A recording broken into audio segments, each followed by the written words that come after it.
ठाणे राज्यात 1 कोटी बोगस मतदार असल्याचा खासदार संजय राऊत यांच्याकडून आरोप करण्यात आलेला आहे।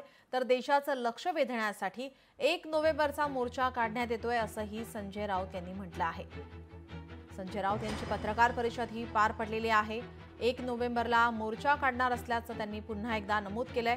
राज्यात 1 कोटी बोगस मतदार असल्याचा आरोप संजय राऊत यांच्याकडून करण्यात आलेला आहे।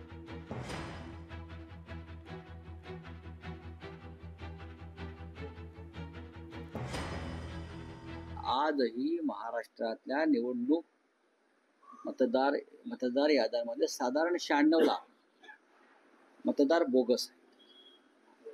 96 लाख म्हणजे मी ज्याला आपण राऊंड फिगर म्हणतो ते 1 कोटी।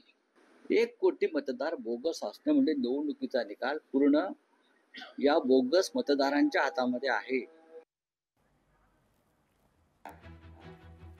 बोगस मतदार आहेत असा आरोप संजय राऊत यांच्याकडून करण्यात येतो। राज्यात 1 कोटी बोगस मतदार असल्याचं संजय राऊत यांच्याकडून सांगण्यात येत आहे। तर देशाचं लक्ष वेधण्यासाठी 1 नोव्हेंबरचा मोर्चा असेल।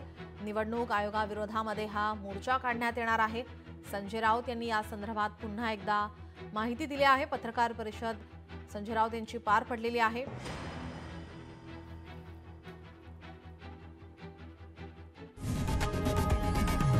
लोकशाही मराठी ऐका, पहा, जागरूक रहा।